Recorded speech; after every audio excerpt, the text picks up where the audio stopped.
NEET crack करने के लिए 12-14 घंटा पढ़ना ज़रूरी है या सिर्फ एक मिथ है? सच जान लो। So hello everyone, I am Swati. तो आज हम इस टॉपिक की बात करेंगे आपको नीट क्रैक करने के लिए कितने घंटे पढ़ना चाहिए। तो आइए मैं आपको बताती हूँ। तो जी हाँ, मैं आपको बता देती हूँ कि नीट क्रैक करने के लिए आपको 12-13 घंटे पढ़ना ज़रूरी है। बिना 12-14 घंटे पढ़े आप नीट में सिलेक्शन नहीं पा सकते। देखिए, ऐसा नहीं करना है आपको कि आप जब नीट की तैयारी स्टार्ट की है तभी से आप 12-14 घंटे पढ़ रहे हैं, फिर लास्ट तक आप नहीं कर पाएंगे इसे मेंटेन। आपको एक टाइम करना होगा, हाफ में बांटना होगा अपने मंथ्स को। उस हिसाब से आपको अपना टाइम बढ़ाना होगा और अचानक आप 12-14 घंटे पढ़ भी नहीं पाओगे। तो आप अपने मंथ्स को डिस्ट्रीब्यूट कीजिए कुछ टाइम्स में, हर मंथ 1-2 घंटा बढ़ाइए। अभी देखिए आप क्या कीजिए, जैसे कि मैं आपको स्टार्टिंग से लास्ट तक का बताती हूँ। तो चलिए, जैसे कि अभी आपने अप्रैल से स्टार्ट किया है, ठीक है। अप्रैल से सभी की नीट की प्रिपरेशन स्टार्ट हो जाती है। तो आपने अप्रैल से स्टार्ट किया, तो अप्रैल से आपको क्या करना है? तो देखिए, अप्रैल से लेके जुलाई तक का आपको सिर्फ 8 घंटे पढ़ना है। कितने घंटे? 8 घंटे। जिसमें क्या होगा, आपके जो 5 घंटे हैं वो तो आपकी क्लासेस में निकल जाएंगे, चाहे आप ऑनलाइन क्लास करो ऑफलाइन क्लास करो। 5 घंटे तो क्लासेस में चले जाते हैं। बाकी बचे हुए 3 घंटे उनमें अपने क्लासेस का रिवाइज कीजिए, अच्छे से नोट्स कंप्लीट कीजिए, उन्हें लर्न कीजिए। और ये जो आपके 8 घंटे है ना, ये इनफ है आपके स्टार्टिंग के इन 3-4 महीनों में। ओके, तो सही इनफ है 8 घंटे, इतना ही पढ़ना इन 4 महीनों में। हम आगे चलेंगे तो थोड़ा सा अपना जो टाइम है उसको इंक्रीज़ करेंगे, मीन्स बढ़ाएंगे। अब हम बात करेंगे अगस्त से लेकर सितंबर तक की। अगस्त से लेकर सितंबर तक आप 4 घंटे बढ़ा देंगे अपने। अब आप 12 घंटे पढ़ाई करें। सॉरी गाइस, मैं बाहर बैठी हुई थी, बाहर इतना ज़्यादा नॉइस है, इतना ज़्यादा आवाज़ है, अभी तूफान से भी चलने लगा, तो मेरी आवाज़ थोड़ी कम आ रही है, प्लीज़ सॉरी, हम मैनेज कर लेंगे। मैंने कहा था कि आपको 12 घंटे पढ़ाई करनी हो, किसमें? अगस्त से लेकर सितंबर तक का। आपने यहाँ पे 4 घंटे अपने बढ़ाए हैं। ऐसे धीरे धीरे बढ़ाओगे तो ये बन पाएगा। आप आगे देखिए, अक्टूबर से दिसंबर तक 2 घंटे और बढ़ेंगे। अब आप कितने घंटे पढ़ोगे? पूरे 14 घंटे। और ये पूरा आपको 3 महीने करना ही है, अक्टूबर से लेकर दिसंबर तक का। बात आती है जनवरी से लेकर फरवरी तक का। इन 2 महीनों में आपको कितने घंटे पढ़ना है? ये इन 2 महीनों में आपको 16 घंटे पढ़ना है। इन 2 महीनों की अब जनवरी से लेकर समय कितना बचा है? जनवरी, फरवरी, मार्च, अप्रैल, मई, सिर्फ 4 मंथ। तो अब तो बढ़ाने पड़ेंगे ना घंटे, तो आपको 16 घंटे पढ़ना है।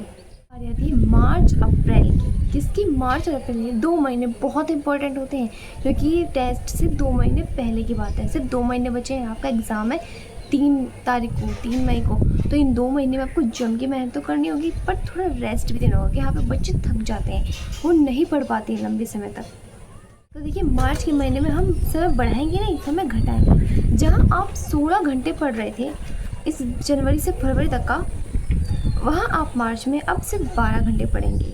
हमने यहाँ पूरे 4 घंटे घटा दिए हैं।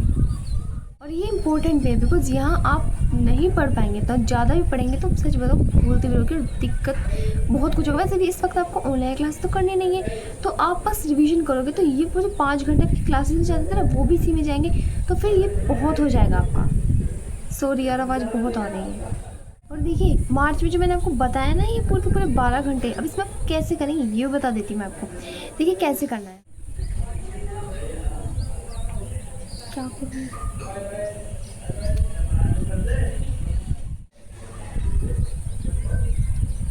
देखिए, आप जब स्टार्टिंग पढ़ रहे थे 16 घंटे 14 घंटे, उस वक्त आप क्या कर रहे थे? ऑनलाइन क्लासेस कर रहे थे।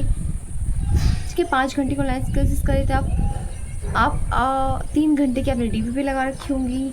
आप 3 घंटे में NCERT क्वेश्चन प्रैक्टिस कर लेते होंगे, और 3 घंटे में MCQs एंड कुछ और आपका यही पढ़ाई वगैरह। तो कुछ इस तरह से आपका कार्य चला था, बट अब ऐसा नहीं होगा। अब मार्च की इन 12 घंटों में आपको कैसे पढ़ना है? देखिए, 3 घंटे का आपको टेस्ट देना होगा। 3 घंटे टेस्ट के दीजिए। एक टेस्ट आपका 3 घंटे का होता है, ठीक है। 3 घंटे का आप टेस्ट दिया, 4 घंटे लगाइए इसे एनालिसिस करने में। 4 घंटे से जल्दी हो जाए ठीक है, बट अभी स्टार्टिंग में थोड़ा एनालिसिस करने में टाइम लगेगा, समझिए। मैं 4 घंटे मैं दे रही हूँ एनालिसिस के लिए। फिर 3 घंटे दीजिए MCQ प्रैक्टिस के, उसके बाद आपको MCQ प्रैक्टिस करनी है। और फिर 2 घंटे दीजिए NCERT को, क्योंकि NCERT मोस्ट इंपॉर्टेंट है।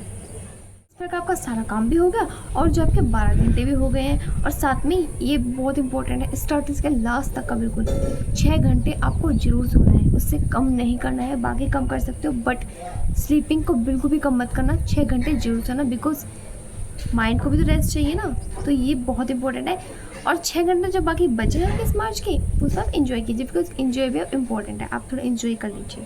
ओके, हो जाएगा। इन 6 आपके जो 12 घंटे आपने पढ़ाई की है, 6 घंटे आप सोए और बाकी 6 घंटे आप इन्जॉय खाने वगैरह में लगाइए। आपके 12 घंटे इनफ है पढ़ने के लिए। आपने पूरी साल मेहनत की है, अब 12 घंटे बहुत होंगे।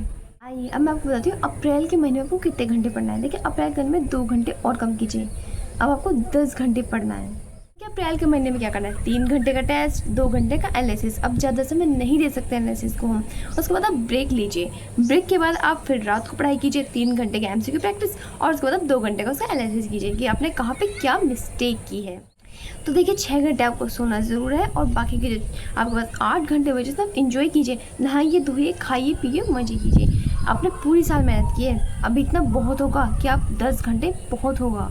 बात आई है मई की, 3 मई को तो आपका एग्ज़ाम है, तो बचे 1 to 2 दिन आपको सिर्फ 5 घंटे पढ़ना है। रिलैक्स, कुछ टेंशन मत लेना, सिर्फ 5 घंटे पढ़ना है। क्या करना है इसमें, एमसीक्यू प्रैक्टिस, एनसीईआरटी रिवीजन कर लीजिए। एनसीईआरटी पढ़ना बहुत इंपॉर्टेंट है, एंड जो आपको सही लगे आप वो कीजिए, अपने शॉर्ट नोट्स वगैरह जो, बस सिर्फ 5 आवर्स पढ़ लीजिए, ज़्यादा मत पढ़ना।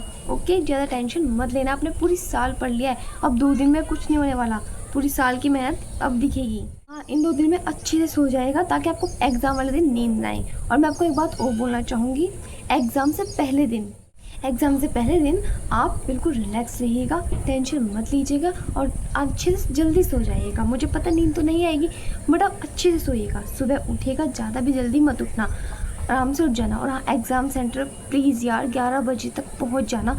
कुछ नहीं होगा, आप 7-8 घंटे वहाँ बैठे रहोगे तो कम से कम ये तो नहीं होगा ना कि आप 1-2 मिनट लेट हो जाओगे फिर वहाँ पे मार पिटाई शुरू होगी। तो इससे अच्छा है कि आप पहले पहुँच जाओ, ठीक है।